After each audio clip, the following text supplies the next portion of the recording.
Welcome to Daily Wisdom, Walking the Path with the Buddha, a podcast shared by David Roylance. This podcast is dedicated to guiding you to completely eliminate the discontent mind and the suffering it causes by attaining enlightenment. Learn and practice the teachings of Gotama Buddha that will guide you to fully attain a peaceful, calm, serene, and content mind with joy. To support this podcast, visit patreon.com/support Buddha or visit buddhadailywisdom.com, where you will discover a full range of courses, retreats, and online learning resources to assist you on the path to enlightenment.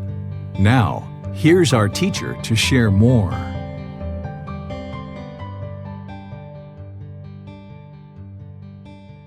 Chapter 7, The 5 Precepts, a Householder's Guide to Daily Practice. Gotama Buddha gave us guidance to conduct life without harm to other beings or ourselves. In his teaching titled The 5 Precepts, he provides some basic guidance that when learned and practiced will significantly reduce the harm you are causing in the world. These are not commandments nor rules to follow, rather how to ensure you are not causing harm to others or yourself. By causing harm to others, we cause harm to ourselves by the natural law of karma. Through practice of these precepts, you will drastically eliminate unwholesome karma production and thus experience a more peaceful and content existence. More on karma in a later chapter. It is the Eightfold Path that completely and fully extinguishes all unwholesome karma through the production of only wholesome karma. But here, in the 5 precepts, we gain more insight into right speech and right action to further help us understand the Eightfold Path. Through making wholesome choices in our life, we experience wholesome outcomes. Through making unwholesome choices in our life, we will experience unwholesome outcomes. It is always our choice of whether we choose to make decisions based on wholesome or unwholesome teachings, and then we experience the results according to our choices. Gotama Buddha's teachings are not to control an individual, nor dictate what they should or should not do, but instead provide guidance that when practiced will lead to enlightenment, liberation of the mind, a peaceful and content mind, and thus a peaceful and content life. Everything in this practice is attained through personal free will choices. The 5 precepts will not be a surprise for you, as they are all things you have been taught your entire life. The 5 precepts are required as a minimum for realizing the benefits of enlightenment.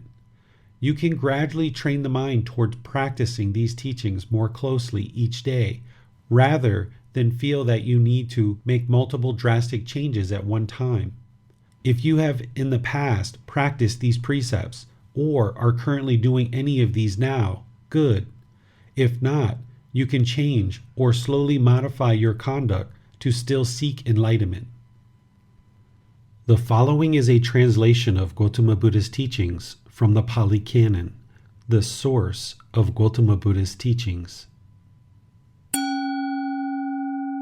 1. Abandoning the taking of life, refraining from taking life, without stick or sword, diligent, compassionate, trembling for the welfare of all living beings. This is often translated in other writings as do not kill, or no killing, or intentional taking of life.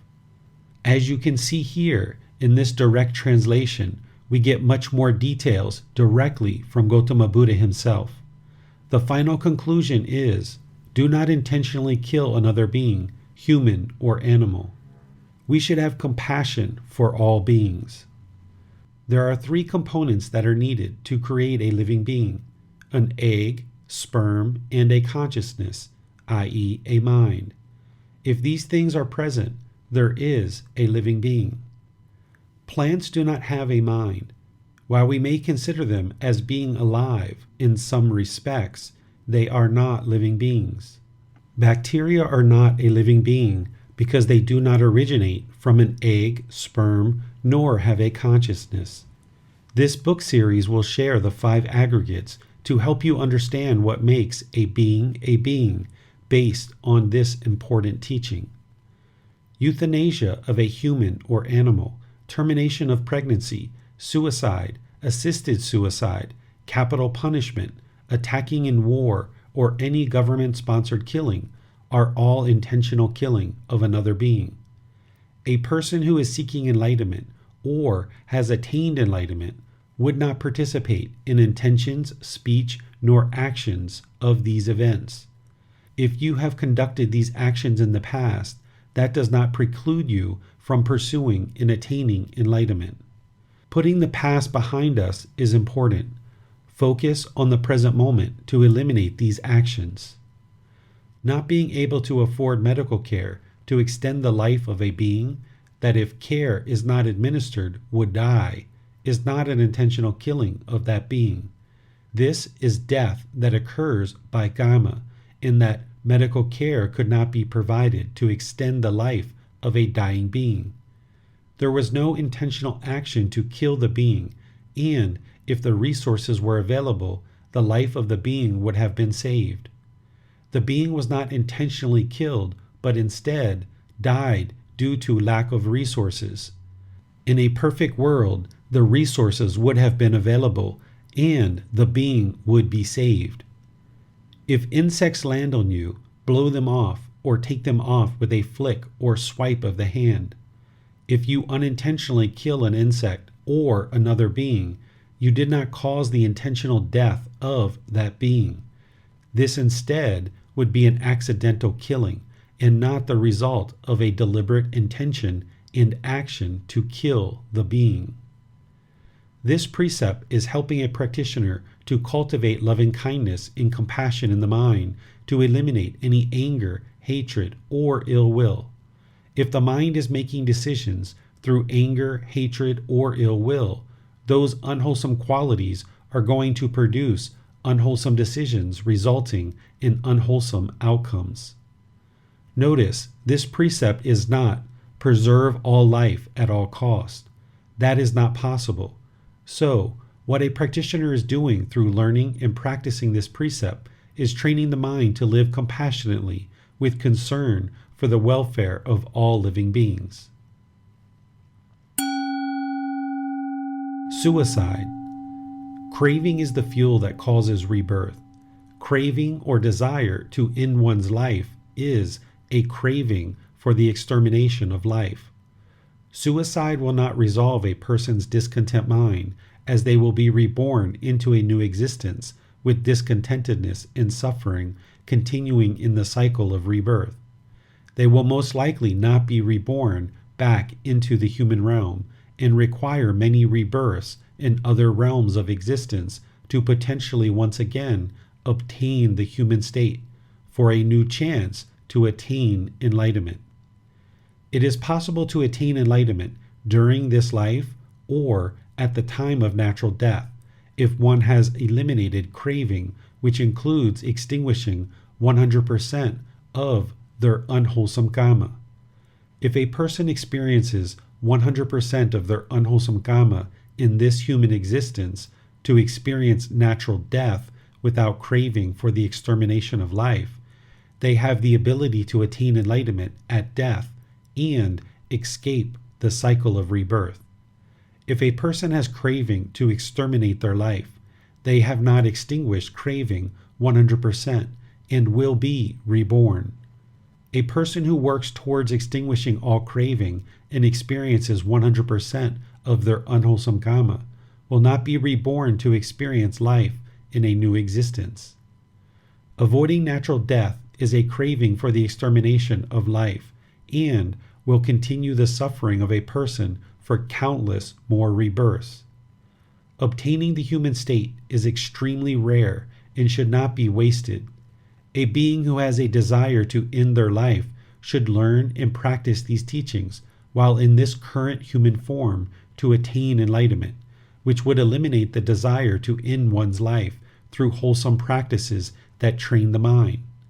Suicidal thoughts can be eliminated through learning and practicing these teachings. Enlightenment is the only permanent solution to end all discontentedness of the mind and the suffering it causes. Defense and protection. There may come a time in life where you need to defend the body from an attacker.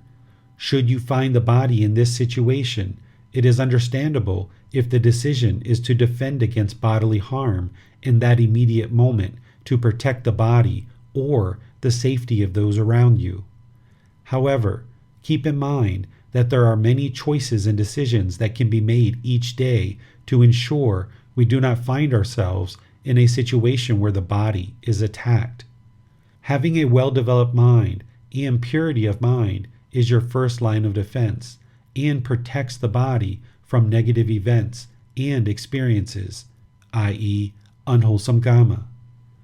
If the body is being attacked due to your speech or actions, that is karma, and due to your speech and actions, another person has chosen to attack the body.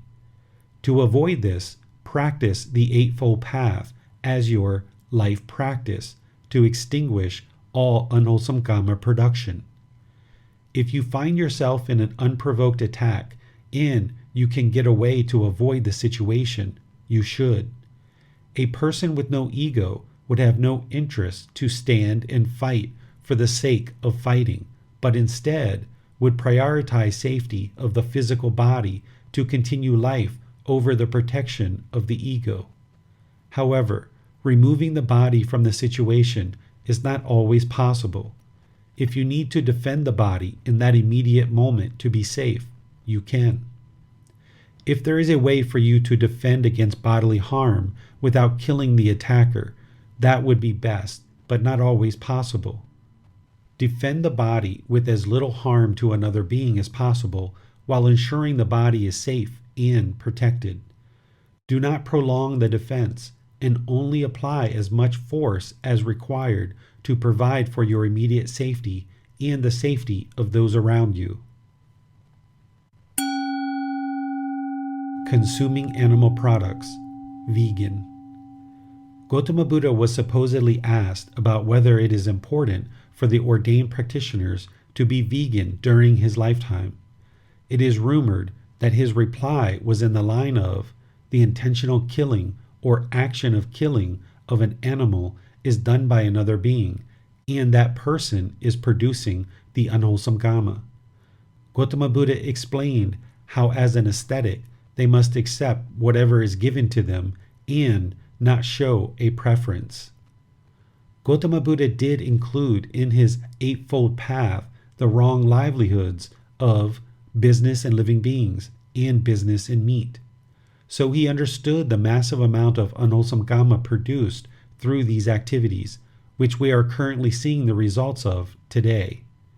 He encouraged us not to participate in these livelihoods as a way to sustain our life, and if everyone practiced these teachings, there would be no meat to eat.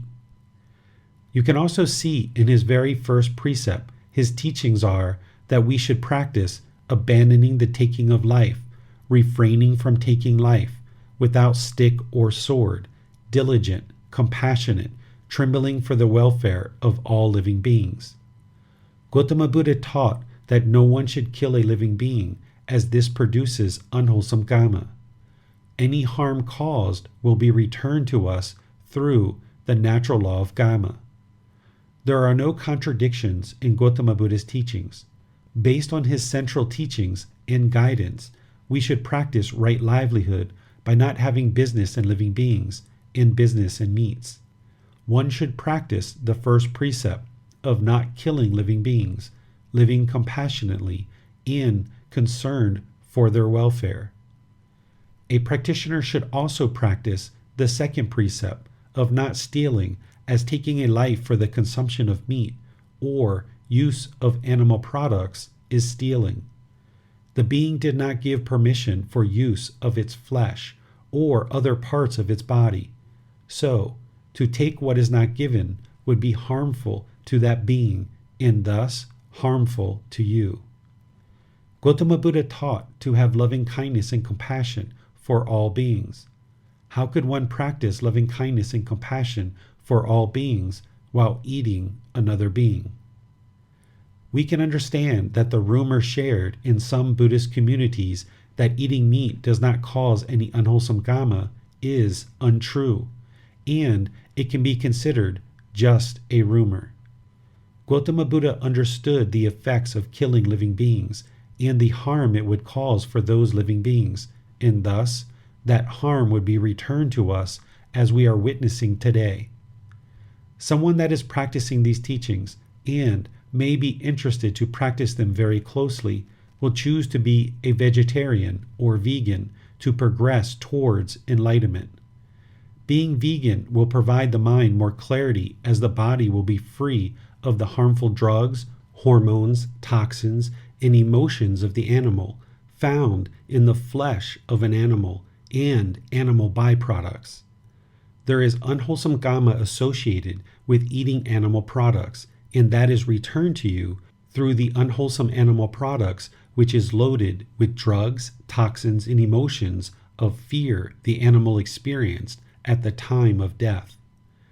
There is enormously more unwholesome karma associated with eating animal flesh now than during the lifetime of Gotama Buddha, due to the toxic substances found in animal flesh that is ingested by you if you choose to eat animal products. Additionally, to produce animal products like eggs, milk, cheese, leather, etc., it creates an environment where massive numbers of animals suffer to provide humans these products. Animals are being trapped in the animal realm. These beings cannot be reborn to take human form for the opportunity to attain enlightenment, as long as humans are attached to producing animals and animal products for their use and consumption. Animal products are not required to sustain human life. Proteins and other important nutritional value humans obtain from eating animal products can be ingested through plant-based products.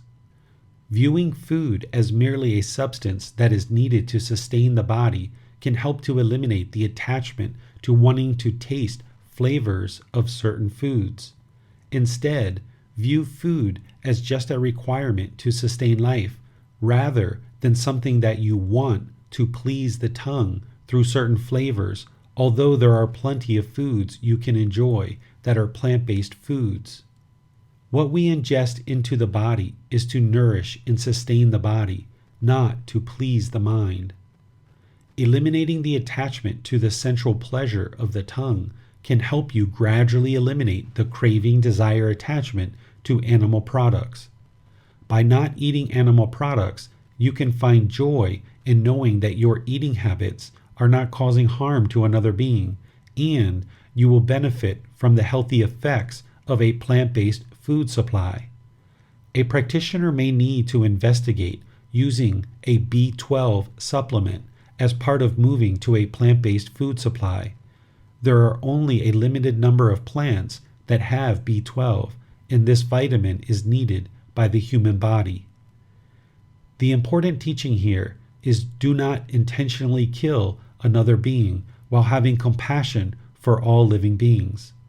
If we are eating animal flesh and are using animal products, how could we have compassion for all living beings? Gotama Buddha, as an ascetic, could not choose his food. As householders, we can choose our food and choose what we offer to ascetics. Choosing a vegan lifestyle is a choice to do no harm to other beings. If you have compassion for all living beings, as explained in this precept, you will not have a desire to consume or use animal products as your personal choice. One aspect of progressing to enlightenment is to develop loving kindness and compassion for all living beings. How could a practitioner have loving kindness and compassion for all living beings if they are eating a living being? As with all these teachings, you can gradually train the mind to move in this direction. All beings that exist today have experienced countless rebirths in multiple forms, including countless animal rebirths. Gotama Buddha explained that it would be difficult to find a being in existence that has not previously been our mother, father, sister, brother, or some other relative in a past existence. Eating animal products that promotes the killing of animals can be considered as killing your relatives and ingesting their flesh. We should have loving kindness and compassion for all beings. Today, many people who practice these teachings closely are vegetarian or vegan. You can understand through Gotama that the massive production of animal products around the world has created massive amounts of unwholesome karma for the world through an unwholesome environment. Just like accepting a possession that was stolen by another person could cause you harm, accepting animal flesh that has been killed by another person will still cause you harm. The fact that another person has killed the living being does not protect you or the environment from the harmful effects of producing and ingesting the animal products. Producing animal products has left the environment around us in drastically poor health. Consuming animal products on an individual level is causing cancers and other bodily illnesses to humans. Through the growing, preparing, packaging, transportation, and selling of animal products, there is a massive amount of harm being done to the planet's environment. It is well understood that in order to bring our world's environment into a more healthy existence, humans will need to transition to plant-based foods. As a result of not killing or causing the suffering to a tremendous amount of animals, we generate wholesome karma. Our planet is more healthy and our individual body and mind is more healthy. By consuming animal products, it does cause harm to animals, to our environment, and to ourselves individually. That harm will be returned to us through an unhealthy planet and effects on our individual health. It is best to not consume animal products, as this will ensure a healthy body, a healthy mind, and a healthy planet. You will notice the body and the mind function better when you only consume plant-based foods. In addition to eliminating the action of killing another being, this precept also relates to the cultivation of deep compassion for all beings. Your practice of not consuming animal products will bring you into more harmony with all beings and a healthy planet, while eliminating the unwholesome karma that affects the planet and you individually. Do not resuscitate, DNR. With the modern advances in medical treatments, with the ability to prolong or extend one's life, it is common for people to make a conscious decision to put in place a do not resuscitate, DNR, prior to natural death. A DNR is a document that a person signs to ensure that if they die, they are not brought back to life through modern medical advances. A DNR is not an active, intentional killing. A DNR means the human being is already dead and they are not interested in going to extreme measures to bring them back to life. They are perfectly content with dying and have chosen to do so naturally, without artificial ways of bringing them back to life. A DNR is not euthanasia. These are two different things. A DNR is choosing not to be brought back to life after one has already died. Euthanasia is an active decision to take a life. That is killing. The following is a translation of Gotama Buddha's teachings from the Pali Canon, the source of Gotama Buddha's teachings. 2. Abandoning the taking of what is not given, living purely, accepting what is given, awaiting what is given, without stealing. This precept is exactly what you think it is and have potentially been taught your entire life.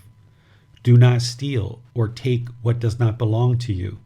This would cause harm to others and is morally not the proper way to conduct a wholesome life.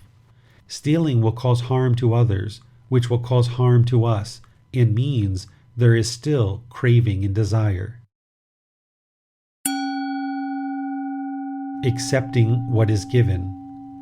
In a society of people who practice generosity, oftentimes people will make generous offerings of food, supplies, money, or gifts. Accepting what is given is to accept all offerings without expectation or judgment.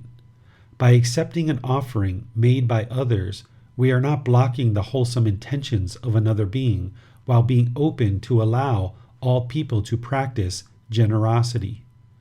If an offering is made, one should accept the offering graciously without expectation or judgment of the offering or the person making the offering. If we reject an offering made by another person, we are shutting down their opportunity to practice generosity.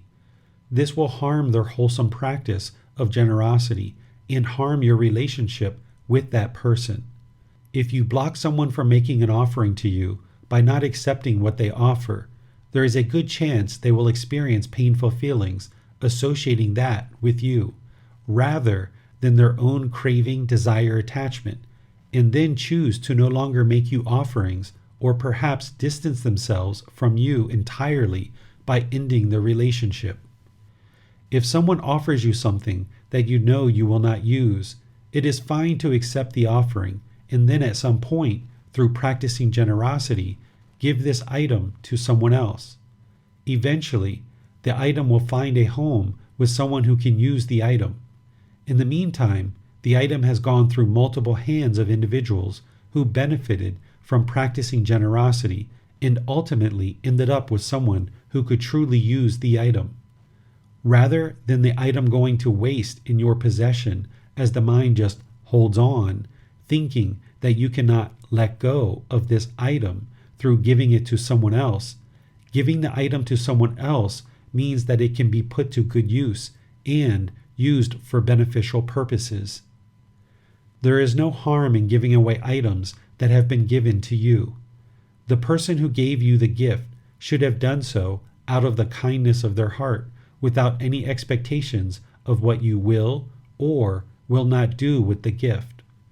A practice of generosity should come without any expectations of what the receiver of the gift will or will not do with the item. If the person who gave the gift is hurt by you giving it to someone else, this was caused by their mind's own expectations. They caused their own discontentedness through having expectations of what you should or should not do with the gift. That means they did not give the gift without expectations and caused their own discontentedness due to not practicing pure generosity as found in these teachings. Awaiting what is given. We should also not ask for possessions, gifts, or wealth from others. Gotama Buddha shares with us in this precept, awaiting what is given. In this way, he is providing guidance that helps us to eliminate craving and desire, which is the cause of all discontentedness. Having craving and desire to obtain more and more possessions, gifts, or wealth, etc., will have a direct effect on your own mind by causing it discontentedness, and will affect others by placing obligations and expectations of delivery of the requested items. If those items cannot be provided, it can cause stress in the relationship and a discontent mind for anyone involved. The request for possessions, gifts, or wealth can create expectations. Expectations are a form of attachment which will lead to a discontent mind. If we ask another being for help, it should not be because we want something, but because we need help. We should not place undue obligations and burdens on another person. The following is a translation of Gotama Buddha's teachings from the Pali Canon, the source of Gotama Buddha's teachings. 3. Abandoning unchastity, abandoning sexual relations with women, men who are protected by their mother, mother and father, brother, sister, or relatives, who are protected by their teachings, who have a husband, wife, or partner, whose violation entails a penalty, or even with one who has been garlanded by a man, woman, or partner as a sign of engagement. This is often translated in other writings as no sexual misconduct. As you can see here, the sexual conduct that is suggested to abstain from involves sexual actions that would cause harm to other beings. Sex with minors, sex without consent, sex with multiple partners, i.e., unchastity, sex while living in the home of relatives and while still being guided in life by relatives. If relatives have accepted a committed relationship and allow you to cohabitate in their home, they have accepted the committed relationship and understand sexual contact is part of your relationship. Sex with someone who has previously decided to remain celibate. Sex with people who are already committed in other relationships. Sex outside any relationships you are committed to and pledged to be faithful. Based on other teachings of Gotama Buddha, this would also be included as harmful sexual conduct. Sex with people that are human trafficked. Unchastity would be to have constant and continuous casual sexual relationships without an interest or goal for a committed and loyal relationship. Chastity would be to have a loyal and committed relationship where the goal, objective, or interest is a long-term relationship while having sexual intercourse as part of the relationship. Marriage is not a requirement for sexual intercourse, but through practicing as described in this precept, it will ensure one does not cause harm through their sexual contact and thus does not experience harm due to their sexual contact. Sexual intercourse is not wrong or immoral. It should be conducted in a way that does not cause harm to yourself nor others.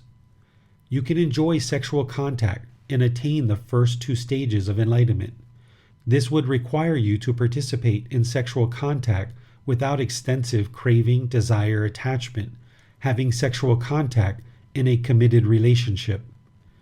To attain the highest two stages of enlightenment, you will need to eliminate sexual contact, which is a sensual desire. To achieve this objective, you would need training of the mind to reduce and then eliminate the craving for sexual contact, or this sensual desire. If you have or do not have sexual activity, can the mind still maintain contentedness? You should not be attached to sexual activity, but rather enjoy it as needed until you have made a decision to gradually reduce or eliminate your craving for sexual contact to attain the two highest stages of enlightenment. If you are attached to sexual contact, there will be extensive craving and desire that leads to potential harmful actions and results, including discontentedness. If attachment to sexual contact exists, the mind will be discontent if you do not have sexual contact. A mind that is pursuing enlightenment can enjoy sexual contact or not and still be content, and at some point make the effort to reduce or eliminate sexual contact if you choose to attain the two highest stages of enlightenment. When or if you choose to eliminate sexual contact and have a partner at that time, it would be wise to discuss your decision with them so that you are both in agreement to gradually eliminate sexual contact. You will need to consider your partner's thoughts and then ultimately come to a decision based on what is in your best interest while choosing not to cause harm to others. It is important that you have responsible sexual contact. If there is a life conceived as part of your sexual contact, you will need to accept responsibility for your role as a parent from conception to birth through complete natural life. Termination of a pregnancy is killing another being, and thus unwholesome karma would be produced that affects you as a result of this action. This is mentioned in the first precept. Sexual conduct is particularly emotional, insensitive, with the potential to cause grave harm if not conducted with the purest of intentions. If this is a precept you have not practiced closely in the past or present, it does not mean you cannot attain enlightenment. It means that you need to bring your actions closer to practicing this precept so that you can continue your walk towards enlightenment. Multiple partners. Having multiple sexual partners at the same time is unchastity, whether known and approved by all parties or not. This would create unwholesome kama, resulting in the potential of sexually transmitted diseases and harm to others. To have multiple partners, one will oftentimes need to lie, causing much stress and anxiety. Arguments, fights, financial ruin, and even murder have resulted from decisions to have multiple partners. These are the unwholesome results of the unwholesome decision to have multiple partners. Even in situations where partners have agreed to allowing multiple partners in a relationship, this produces distrust and lack of closeness, where partners are oftentimes experiencing internal conflicts affecting their ability to maintain a trusting and loving relationship through practicing loyalty in a relationship. To reduce unwholesome results, i.e., unwholesome kama, humans will need to have a long-term committed relationship with only one partner. Human beings are most often reborn from the animal realm.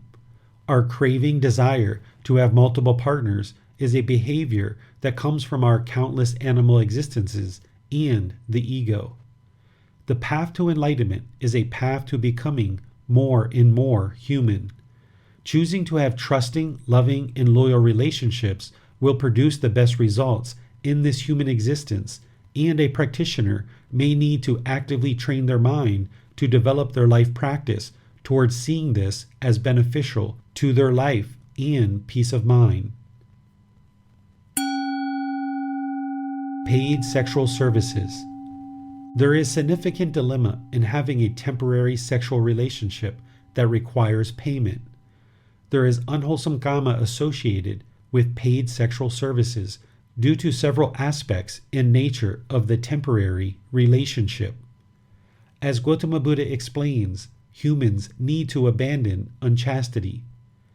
Having several partners outside of an established long-term committed relationship for a sexual worker and or a customer would result in significant unwholesome kama.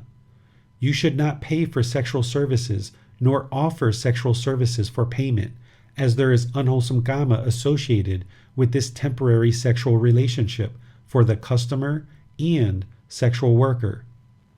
In a temporary pay-for-service sexual encounter, there is sexual contact outside of an established long-term committed relationship. Due to the temporary nature of the encounter, the sexual worker and customer are not in an established long-term committed relationship. The sexual worker could be a minor, human trafficked, and either party, the sexual worker or customer, could have sexually transmitted diseases. The sexually transmitted diseases, guilt, and shame are the unwholesome kama production for both the customer and sexual worker. This is the effect. The cause of the sexually transmitted diseases, guilt, or shame is the unchastity, having sexual contact outside of a committed relationship. Prostitution promotes unchastity and generates unwholesome kama for the sexual worker and the customer, which is observable in the effects through the natural law of kama, in the potential for sexually transmitted diseases, shame, guilt, and loss of a wholesome reputation that can affect personal and professional relationships. Providing money to a partner in an established long-term committed relationship to sustain their life is not a temporary sexual relationship and is not considered paid sexual services. An established long-term committed relationship is in an effort to develop a lasting, loving relationship, and the money offered to this partner is a practice of generosity. Humans should have sexual contact only in an established long-term committed relationship to ensure no harm and thus no unwholesome kama production through sexual contact. same-sex partners. It is important to note that there is no teaching that sex with the same gender, same-sex relationships, would preclude someone from pursuing enlightenment. There are people that prefer same-sex relationships who have earned enlightenment. It is shared in the Pali Canon that Gotama Buddha was well aware of people born into a male body whose mind does not identify with masculine qualities. He also discussed people born into a female body whose mind do not identify with feminine qualities. Yet, he never taught sexual contact between people of the same gender would preclude one from pursuing and attaining enlightenment. Our sexual identity is our own sexual identity and our own decision. What is important is to ensure there is no harm in the conduct of our sexual activity. Two loving, consenting adults who are loyal and faithful to each other that happen to be the same gender are causing no harm to others through their relationship and personal choice for sexual contact. If you are not causing harm with your sexual contact, there is no unwholesome karma production. Therefore, as you learn and practice this precept to understand enlightenment, you will come to know that relationships of the same gender cause no harm to others. People who would like to seek enlightenment and maintain a loving relationship with the same gender can do so while pursuing enlightenment. Sexual activity is a pleasurable and natural part of life. It is not wrong and does not need to be avoided. What needs to be avoided is unwholesome sexual practices as described in this important precept that would cause harm to other beings. To attain enlightenment as a non-returner or arahant, one would need to eliminate sensual desire, which includes sexual contact. Transgender. During Gotama Buddha's lifetime, he shared with students that he observed people who are born into male bodies when the mind does not identify with masculine qualities. He mentioned that there are people who are born into female bodies who do not identify with feminine qualities, but that's all he says. He just makes the observation and shares what he observed with his students. He never says anything else about the topic. If one understands the cycle of rebirth, in that we have all been countless beings in the past of various species and various genders, it is completely understandable that a body and mind coming together right now in this human form do not necessarily match in gender. Meaning, the body can be of one gender and the mind may identify with a different gender. This is completely normal. It is a normal part of life. Additionally, for one who understands the universal truth of impermanence, it is completely normal and understandable that not every single human born with male sexual organs is going to identify with masculine qualities, and not every single human that is born with female sexual organs is going to identify with feminine qualities. This is completely normal and matches exactly with what Gotama Buddha taught on the topic of the universal truth of impermanence.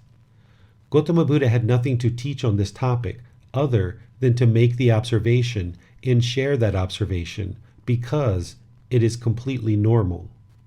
There is no teaching that anything is wrong or that one should have negative feelings towards a human being whose mind does not identify with the sexual organs of the physical body. Gotama Buddha taught to love all beings, have compassion for all beings, to be polite to all beings, to be kind to all beings, to be friendly to all beings, and to be respectful to all beings. There is no one or nothing that we should hate or have anger towards.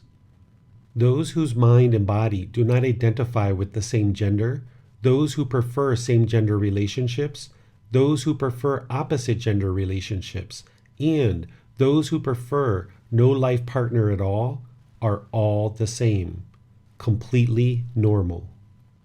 We are all human beings, and the more we love and care for one another, the world only gets better and better.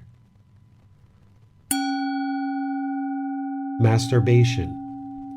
Masturbation is sometimes thought of as immoral. That is not true, as one who masturbates is not causing harm to other beings through the self-pleasing sensual pleasure. Gotama Buddha's teachings are about not harming other beings. Thus, masturbation has nothing to do with another being, and you are not causing harm with this conduct. Masturbation is a practice that can be used to thin your sexual craving so that you can ultimately eliminate the craving for sexual contact if you choose. The highest stages of enlightenment require thinning or eliminating sensual desire, which includes sexual contact with a partner. Masturbation can be used to gradually train the mind to reduce or eliminate the sensual desire of sexual contact with a partner. Excessive masturbation can be destructive to your own mind, as the craving for sensual desire will cause a discontent mind, and one should work to eliminate this craving as they progress closer to enlightenment. To attain the highest two stages of enlightenment, masturbation would need to be extinguished to eliminate the fetter, taint, pollution of sensual desire. Sex with animals. Animals and humans are not meant to closely interact, and doing so creates environments in which humans are able to be easily exposed to illnesses that cause significant harm. A sexual relationship is meant to be between two loyal, consenting human adults. If a human being were to choose to have sexual contact with an animal, this would cause harm to the animal and thus will cause harm to humans. A practitioner who chooses to practice these teachings closely would not choose to have sexual contact with any animals, but only through loving, loyal, and consenting adult relationships. Pornography. Pornography did not exist during the lifetime of the Buddha. There was no technology to capture pornographic images and to allow the mind to indulge in viewing pornography at its own leisure. Viewing pornography mostly harms one's own mind, and because of that, it can also harm one's relationships with a partner, friends, family, etc., along with impacting one's social interactions. Some partners consider viewing pornography as cheating, and they feel one is being unfaithful. Therefore, it can impact one's relationship by degrading of a partner's trust and confidence in you and the relationship. There are relationships that have been ended due to one's indulgence in viewing pornography. If an individual is secretive in their actions, the Buddha discusses this as being unwholesome. If we are conducting ourselves with good, wholesome moral conduct, there is no need to be secretive in our actions. So, if we are being secretive about certain things we do, such as pornography, we can understand that this is unwholesome and the mind knows it and is why it's being secretive in its actions. Therefore, the mind becomes conflicted with its choice of unwholesome moral conduct and oftentimes experiences the painful feelings of guilt and shame associated with viewing pornography. This guilt and shame is discontentedness that is caused due to the mind's craving, desire, attachment to pornographic material.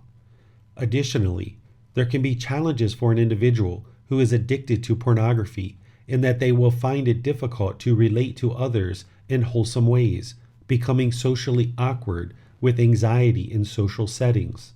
When in the presence of others, the mind can be obsessed with pornographic images due to the addiction, and they find that relating to others in wholesome ways through interactive conversations and finding a true human connection can oftentimes be difficult as the mind struggles to develop real-life connections. Because the mind is so hooked, i.e. attached, to pornography and the images viewed, the individual can find it difficult to experience meaningful human interactions because they lack the human experience of intimacy through human interactions, but instead have relegated themselves to viewing of pornographic material. The intimacy the mind craves, desires, is being thwarted, i.e. prevented, because the mind gradually slips into its own world of viewing pornography, losing its ability to comfortably interact with a partner who would be able to provide the intimacy that the mind craves, desires. Pornography is like a self-sabotaging activity in that the mind truly craves, desires intimacy, but the more it drowns itself in pornography, it takes itself away from and loses the ability to experience the closeness it craves with a true, real-life partner. Rather than directing one's sexual energy towards pornography, if one developed their life practice and channeled their desire for intimacy towards a real partner, they could more readily satisfy the craving desire for intimacy rather than allowing the mind to dwell in a fantasy world that is never real or fully satisfying. Even in emerging from a pornography addiction, the mind can struggle because the real-life experiences with a partner seem to never live up to those experienced in the fantasy world of pornography. Therefore, again, the mind is self-sabotaging in that the mind is dwelling in an unrealistic world that cannot become real, and even when the mind moves towards true love and intimacy with a partner, the mind can feel as if something is missing. Thus, the mind still craves, desires the pornography.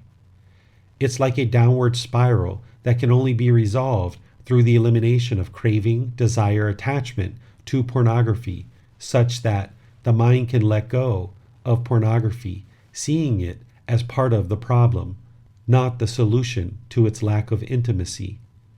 And that continued viewing of pornography would only further dilute the mind, creating constant difficulties and struggles. For all cravings, desires, attachments, there are skillful means to employ that gradually eliminates the craving and moves the mind in a healthy direction. But to be successful, the practitioner needs to be dedicated to elimination of pornography and be committed to training the mind to let it go. This is typically accomplished over a gradual period of time, as the mind will be most comfortable to let go of craving, desire, attachment gradually. Working directly with a professional or Buddhist teacher who understands how to accomplish the goal to eliminate a pornography addiction through skillful means would be required so that the mind can move closer to enlightenment through the elimination of this craving, desire, attachment. The mind oftentimes lacks self-discipline to eliminate this on its own and will need to reach out for personal guidance to learn and actively practice methods that are known to work to eliminate the obsession. Allowing the mind to indulge in viewing pornography is based on craving, desire, attachment. It is due to the mind's craving desire for pleasant feelings through the eyes and oftentimes includes masturbation, craving, desiring for pleasant feelings through the body. The mind views the physical body of others as attractive and is looking for gratification to please the senses and longs, yearns for pleasant feelings in the mind. It is the same issue that all unenlightened minds experience in that the mind continues to chase after pleasant feelings, seeking the objects of its affection, wanting to cling to pleasant feelings. Those pleasant feelings are temporary, and when they fade away, the mind is typically left with painful feelings of guilt, shame, boredom, loneliness, etc. It is the same cycle the mind experiences with all cravings, desires, attachments. The mind thinks that it is the next new shiny object around the corner that is going to bring it permanent and lasting fulfillment, but the mind is never satisfied and keeps chasing after the objects of its affection, i.e., pornography, never being permanently satisfied because the mind keeps craving and craving and craving until it is trained otherwise. Just like all cravings, desires, attachments, a practitioner will need to gradually train the mind to eliminate the craving desire for pornography through training the mind to eliminate the fetter, taint, pollution of mind described as sensual desire in the 10 fetters. There are specialized meditations and specific training that is offered to help the mind eliminate this craving, desire, attachment. To attain enlightenment, a practitioner will need to eliminate pornography from their life practice. As long as this craving, desire, attachment exists in the mind, a practitioner will not experience liberation, peace, freedom from strong feelings, enlightenment. The individual choosing to participate in pornography is harming themselves through their own decision to participate in pornography. To sustain one's life on business and living beings is part of wrong livelihood, as described in Chapter 5 of this book, and would oftentimes require multiple sexual partners, thus leading to harm. A person who chooses to work in the pornographic industry will have multiple consequences and effects, i.e. Gama, as a result of their choice to sustain their life through creating pornographic content. There is oftentimes guilt and shame the individual experiences as a result of this work. Additionally, there can be difficulties related to relationships and social interactions as described in this section. There can be a degrading of one's reputation and even sexually transmitted diseases as a result of this wrong livelihood and not practicing this precept closely.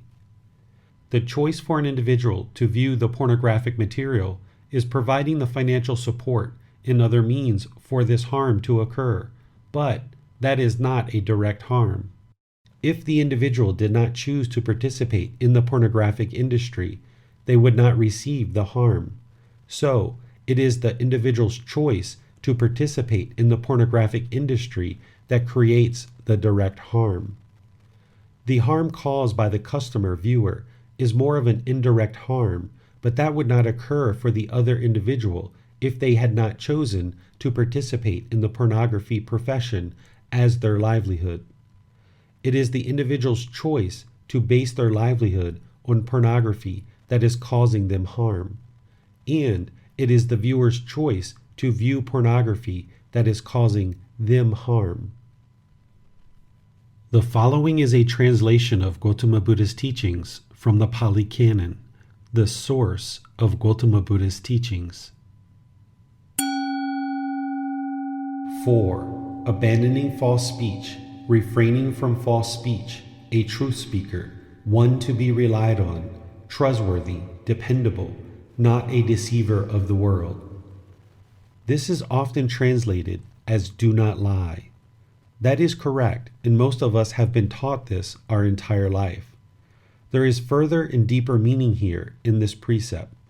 Through having false speech, one is not a true speaker, cannot be relied on, is not trustworthy or dependable, and is a deceiver of the world.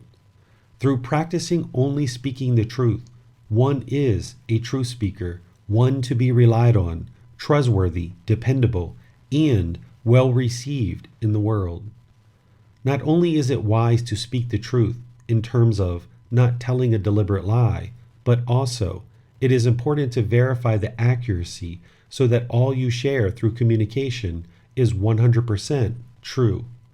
Whether you are speaking, writing, or otherwise communicating in any way, ensuring that you have independently verified what you share with others will ensure the best possible outcomes, and the mind can be at ease knowing that what you share is accurate and the truth. Propagating untruths, conspiracy theories, or otherwise unfounded content will only create harm in the world. Therefore, it will produce unwholesome results for you. Where you can talk through your own direct experience, this will ensure you are speaking the truth, not only by not telling a deliberate lie, but also ensuring all that is communicated is accurate and based in wisdom. Through practicing this precept closely, one comes to develop a reputation that they only speak the truth and can be looked to as a leader in their family, career, and/or community, leading to wholesome results in your personal and professional life. We should not gossip, slander, lie, or talk with deceit. While most countries have freedom of speech laws, having false speech and the freedom to do it under the law does not mean it is correct, proper, or wholesome. It can cause harm to others if speech is untruthful and therefore will cause harm to you. Just because you are following the law regarding speech does not mean you have a pure mind and will earn enlightenment. It is important to engage in wholesome and purposeful speech that does not harm others. See right speech as part of the Eightfold Path for more details on speech. Gautama Buddha understood Dhamma so well in the need to speak the truth. He did not even lie as part of a joke, as any lying will cause harm. I will not utter a falsehood, even as a joke. The following is a translation of Gautama Buddha's teachings from the Pali Canon, the source of Gautama Buddha's teachings. Even so unwise and empty, Rahula, is the recluseship of those who are not ashamed to tell a deliberate lie. So too, Rahula, when one is not ashamed to tell a deliberate lie, there is no evil, I say, that one would not do. Therefore, Rahula, you should train thus. I will not utter a falsehood, even as a joke. Gautama Buddha. Reference, MN 61. We can use this teaching from Gautama Buddha to help us make wise choices in our personal and professional relationships. If one is deliberately lying, there is no evil that they would not do. A significant aspect of learning and progressing on the path to enlightenment is to have wholesome friends and associates. Through developing wholesome relationships, a practitioner will have a tendency to practice wholesome qualities of mind. The converse can also be said, that if one chooses to surround themselves with unwholesome friends and associates, a practitioner will have a tendency to practice unwholesome qualities of mind. While not judging nor looking down upon others, you may consider that if someone is lying in your relationship, this is an indication that there is no evil that they would not do, and you will need to consider whether it is wise for you to maintain a personal or professional relationship with this person. The following is a translation of Gautama Buddha's teachings from the Pali Canon, the source of Gautama Buddha's teachings. 5. Refraining from strong drink and sloth-producing drugs, substances that cause heedlessness, the basis for heedlessness. This precept is often translated as do not take intoxicants. The purpose of pursuing enlightenment is to clarify and purify the mind. If we take substances with the intention to become heedless, this only complicates the process towards enlightenment, as you will find it difficult to observe the true mind, and you will lack right mindfulness or awareness of mind. Being heedless with alcohol, drugs, or other substances, either legal or illegal, does not promote a mind that is on a path to become clean, clear, and pure. The meaning of heedlessness is careless, thoughtless, inattentive, uncalm, unaware, or unmindful.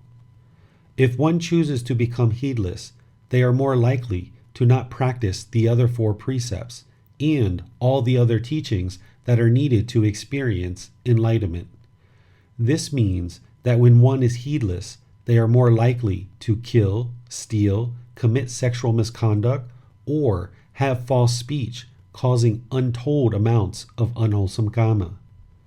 Therefore, this precept is very important, and anyone interested to attain enlightenment should deeply consider whether substances that cause heedlessness is helping or hurting them on the journey to a peaceful, calm, serene, and content mind with joy. Based on the negative effects these substances have on the body and the mind, if you view them as poison, this can assist you in your training to eliminate these substances. There is no wholesome purpose to ingest substances that cause heedlessness, so why do it? Gautama Buddha could not have envisioned all the various substances that would be invented after his death. So, he used language that is timeless.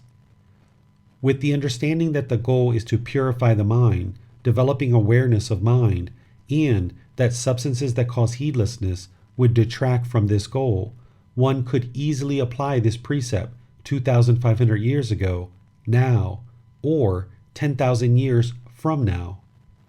These teachings are timeless, and when one understands the true goal of the guidance of Gautama Buddha, they can apply effort towards improving their life practice to experience the results of an enlightened mind. While there are many substances in the world that cause heedlessness, let's explore some of the more common substances to help you understand application of this precept into your daily life. Any and all substances that cause heedlessness should be avoided to produce a mind that is fully aware, practicing right mindfulness, and has developed right concentration. Marijuana. Marijuana is a substance that has recently been known to provide significant medical benefits for patients. An individual consuming marijuana for medical purpose and not for the sake of heedlessness would be practicing this precept properly. Only you know your true and real intention in using marijuana. If you are ingesting it for heedlessness, you will not be able to attain enlightenment because you will lack the ability to have right mindfulness and right concentration. A person who is ingesting marijuana for medical purposes would most likely be interested in looking for versions of this plant that have a low level of THC and a high concentration of CBD. Research shows that THC affects the mind and causes heedlessness, while CBD contains the properties of this plant that are beneficial for medical purposes. You should consult experts in this field for guidance on how to best benefit from the medical qualities of this plant and avoid any potential effects that would cause heedlessness. Keep in mind that smoking marijuana versus another form of ingesting this substance can cause harm to the lungs, much like cigarettes. This is the unwholesome karma in that the action is smoking the substance, with the result being damage to the lungs. There are ways to ingest medical marijuana that could provide medical benefits without the harmful effects of smoking marijuana or other forms of ingesting that is harmful to the body. Stress and anxiety are not a medical reason for ingesting marijuana. The marijuana is masking the stress and anxiety, not getting to the root of the problem, which is craving, desire, attachment. Stress and anxiety are discontentedness, and craving, desire, attachment is the cause of discontentedness. Through training the mind, one can uproot the conditions that are causing the stress and anxiety permanently, eradicating these from the mind, rather than the continuous ingesting of a substance that hinders the mind from observing its true nature, and address the source of the stress and anxiety, which is craving, desire, attachment, the untrained and unenlightened mind. Through training the mind to attain enlightenment, absent of marijuana, stress, anxiety, and all other discontent feelings can be eliminated, allowing the mind to reside peaceful and calm. But if one continues to turn to marijuana to push down the stress and anxiety, then they aren't addressing the true problem and will be dependent on this substance throughout their life. These teachings provide the remedy to a discontent mind, not marijuana. Cigarettes. Cigarettes are a craving and attachment that will cause the body to be harmed and can harm others through secondhand smoke. Smoking causes unwholesome karma for you, and you can observe this through harm to the body. When you smoke, it does harm to the body, shortens your life expectancy, and thus limits the amount of time you have in this existence to attain enlightenment and escape the cycle of rebirth. If you are smoking near others, you are causing harm to them through the inhalation of secondhand smoke. To attain enlightenment, all craving must be extinguished, including the craving and attachment to cigarettes. You will need to find a way to train the mind to eliminate this unwholesome craving so that you can attain a clear and content mind while eliminating this craving. Prescription medications. There are various medications that, if used outside the temporary use prescribed, can become an addiction and habit that produces heedlessness. It is important that a practitioner look closely at any prescription medications they ingest and ensure they are being used for their intended purpose and not through long-term addiction to heedlessness. Caffeine. Caffeine, while legal, is a drug and stimulant that is abused worldwide. Caffeine is a substance that causes heedlessness and should be avoided.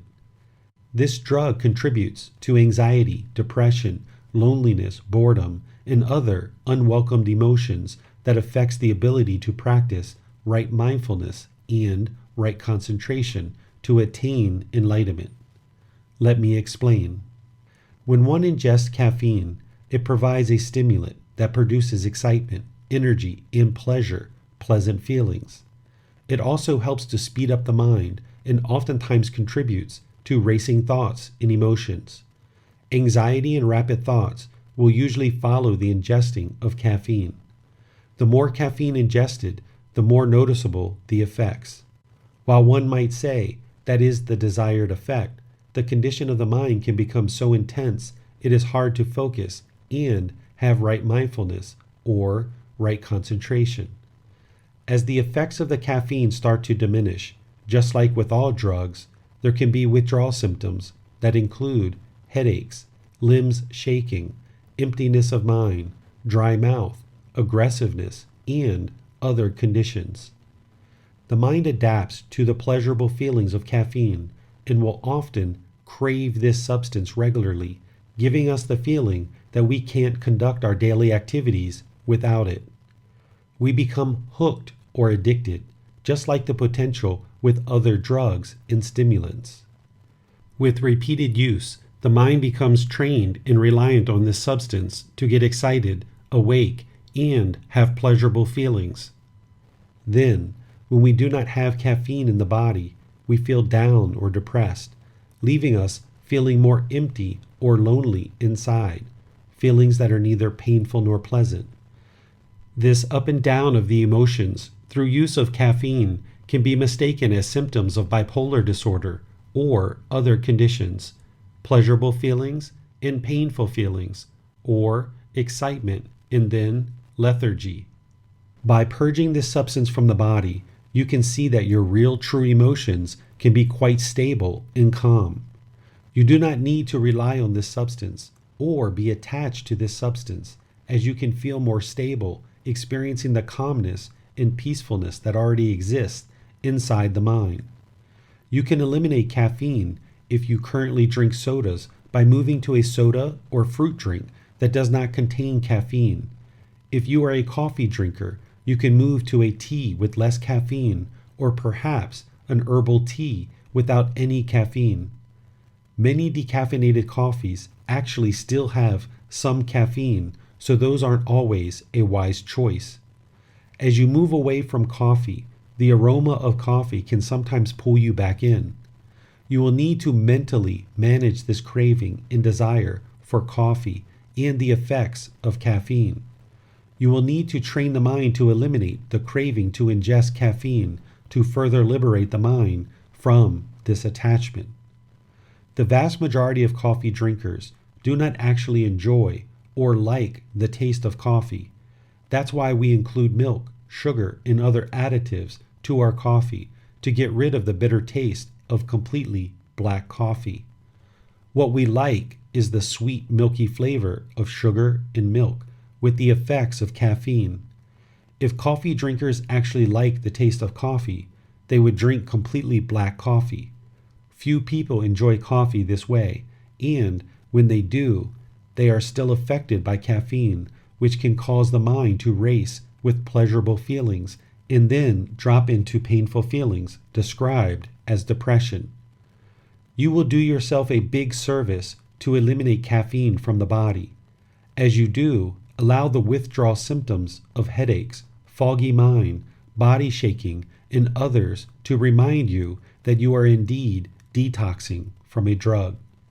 You will be better off without it. You can replace caffeinated drinks with water, fruit drinks, herbal drinks, vegetable juices, and other more wholesome substances that the body can use to create a healthy environment for the mind to exist. Eliminating caffeine from the body will ensure you do not have any foreign substances creating unwelcomed and unwholesome thoughts, emotions, or mental states. This will allow you to see the true mind with right mindfulness and right concentration, ultimately realizing that the natural state of the mind is actually quite calm, stable, and steady. Purging this substance from the body will allow you to see the true mind so that you can work on eliminating other unwholesome mental states. Sugar. Sugar in large quantities at one time can also cause heedlessness. If you have ever ingested a significant amount of sugar and then crashed afterwards, then you understand the effects of sugar. There is research that shows sugar in large quantities can have the same effects to the mind as addictive substances like cocaine. A wise practitioner will need to be observant of their sugar intake and ensure this is not excessive to maintain awareness and concentration of mind. Psychedelic substances. Throughout history and in current times, people have relied on psychedelic substances to induce temporary periods of deep thinking and deep thought. These substances can produce pleasurable feelings that become enveloped into the mind. Psychedelic substances produce impermanent mental states, not the permanent mental state of enlightenment. One can become attached or crave the journey experienced through psychedelic mushrooms, LSD, and other substances that produce reflection and thought beyond what one has ever experienced in the unenlightened state. Some think that through ingesting these substances, it will make their path to the enlightened state more streamlined or rapid.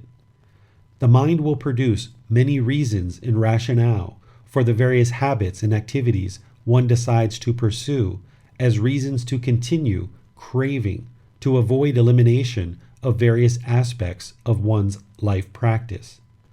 Justification that substances help to produce an enlightened mind sounds quite interesting and provides the mind a reason to hold on to this craving for the impermanent pleasant feelings.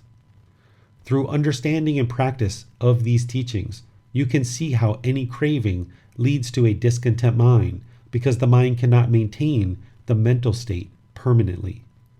Psychedelic substances are another attachment or craving that will lead to a discontent mind due to the impermanent nature and the effects of these substances. To attain enlightenment, one would need to eliminate the ingesting of psychedelic substances and attain enlightenment through learning, reflecting, practicing, and observing the results of a dedicated practice of these teachings. By developing a life practice that leads to enlightenment, you will be able to attain the enlightened mental state permanently. Psychedelic substances will never lead to a permanent mental state of enlightenment.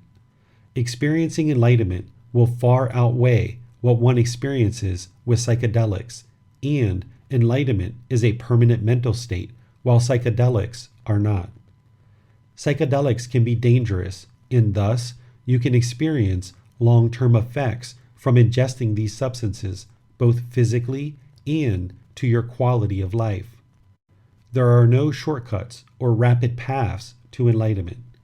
One needs dedication and commitment to learning and practicing the teachings of Gotama Buddha with teachers who have already attained enlightenment as guides.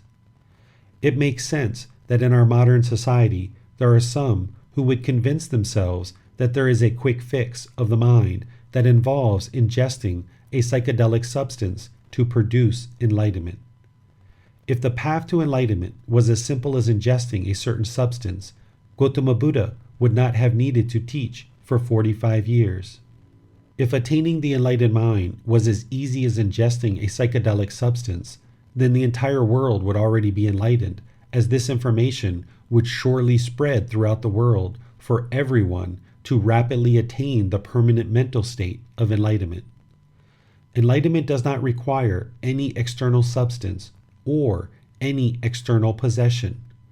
To attain enlightenment, you will need to develop the mind into a pure mind through learning and progressing along the path, making wise personal choices to a dedicated practice of these teachings. There are no shortcuts. Additional notes. The legality of certain speech or actions versus that which produces enlightenment are sometimes two separate things unless a government has organized in such a way to follow these teachings. I am not currently aware of any government that is set up entirely in line with these teachings. This is why it's important that you study, learn, and implement these teachings into your own life. By merely following the law made by humans, this will not produce a pure mind or enlightenment. The application of the 5 precepts and other teachings from Gotama Buddha is not black and white or right and wrong. There is a significant gray area that a practitioner will need to navigate. Oftentimes, the mind wants teachings like this to be clear-cut of either right or wrong. But that is not how these teachings work. This path requires reflection, deep thought, and wise decision-making. Seeking guidance from a teacher can help you to navigate the gray area, and then you can observe the truth through practice of the teachings. You should not believe a teacher, but instead learn, reflect, and practice so that you can discover the truth to acquire wisdom. Depending on your lifestyle, there are increased numbers of precepts. The precepts one chooses to practice is up to the individual and their lifestyle. However, the 5 precepts is a baseline minimum that is required for all individuals to attain enlightenment. Learning and practicing precepts beyond the 5 precepts provide additional insight and training guidance should a practitioner choose to explore deeper into the teachings of Gotama Buddha. The book titled Foundation in the Teachings, Volume 3, in this same book series, has additional teachings on the 5 precepts and detailed teachings on the 8 precepts to help you deepen your life practice. The end of each chapter will have learning resources for further exploration. You will be able to explore the audiobook, videos, podcasts, and quizzes to deepen your understanding of the content you read in each chapter. Please see the ebook for more details on these resources. As you have questions or need clarification on these teachings, you are welcome to post those into the Facebook group, Daily Wisdom, Walking the Path with the Buddha, or contact the author privately for in-depth learning. Daily Wisdom, Walking the Path with the Buddha. Facebook.com/groups/Daily Wisdom 999. Thank you for listening to this podcast. To provide support for this podcast, visit patreon.com/support Buddha. To access more teachings, visit buddhadailywisdom.com. There, you will discover a full range of courses, retreats, and online resources to assist you on the path to enlightenment. Remember to establish a daily, consistent meditation practice, along with learning and practicing these teachings. A well-developed meditation practice is the foundation in which to train the mind to attain enlightenment.